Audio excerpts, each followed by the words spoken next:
السلام علیکم. د پښتو 302 کتونکو موږ نن راغلي یو د ګوادر ښار ته او تاسو ته به د ګوادر ښار هم ښیو، د ګوادر پورټ به درته هم ښیو. موږ سره اوسئ.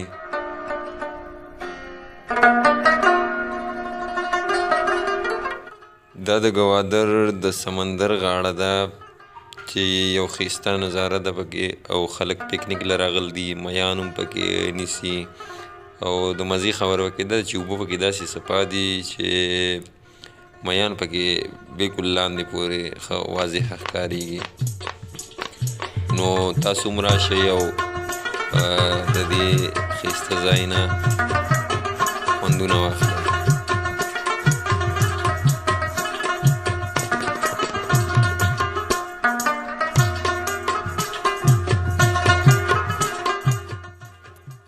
اوس یو بل د پکنیک ځای ته روان یو چې پکې ډېر ښایسته نظارې دي او کښتۍ هم دلته چلیږي. د سمندر کې غاړه ده، تاسو کتلی شئ چې دا کښتۍ ولاړې دي. که دې کې داسې چارې چکر لګوئ نو بالکل لګولی شئ.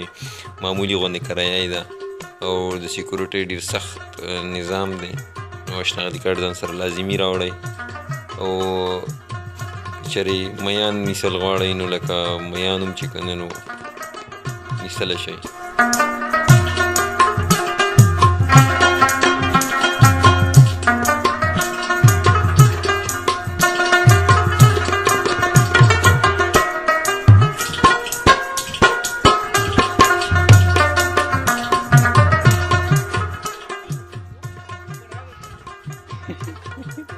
ښه نو ملګرو، دا اوبه تاسو کتلی شئ چې څومره صفا اوبه دي او څومره ښایسته ماحول دی.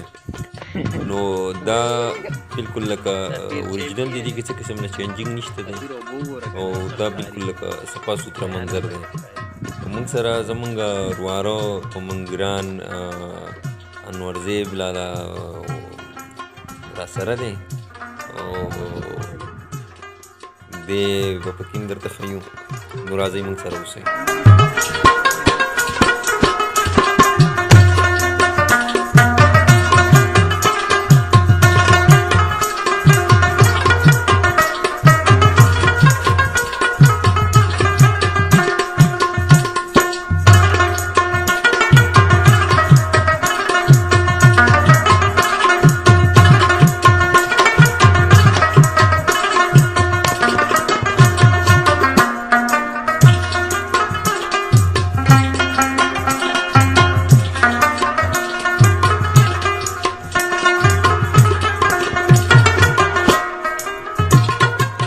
ښه نو ملګرو، که تاسو چېرې د کراچۍ سمندر لیدلی نو دا د هغې نه بالکل مختلف په دې دی چې دې کې بالکل صفا سوترایي ده او څه قسم له ګندګي پکې نشته او صفا سوتره اوبه دي.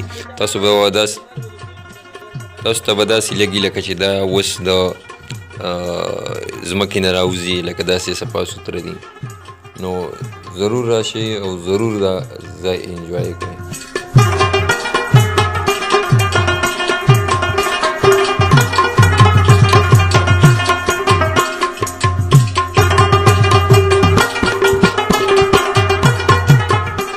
ملګرو، د ګوادر پورټ ته روان یو، موږ سره اوسئ.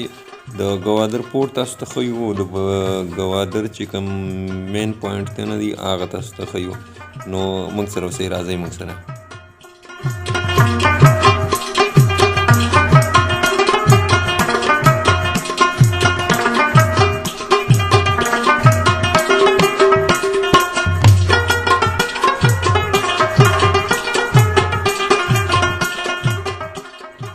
ملګرو، د ګوادر پورټ ته راورسېدو، مخامخ جاز لګېدل دی. تاسو کتلی شئ چې خالي کېږي.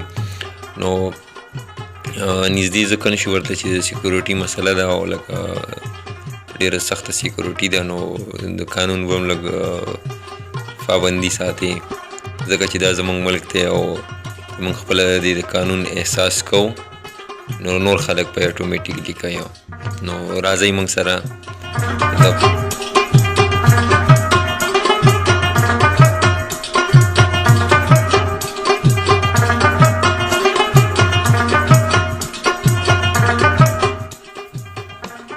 ملګرو یو ځل بیا د سمندر غاړې ته راکوز شو. د مازدیګر ټیم دی، یو ښایسته نظاره ده. نو د دې سره به موږ له اجازت راکوي. د لوی الله په امان د ځان ډېر زیات خیال ساتئ.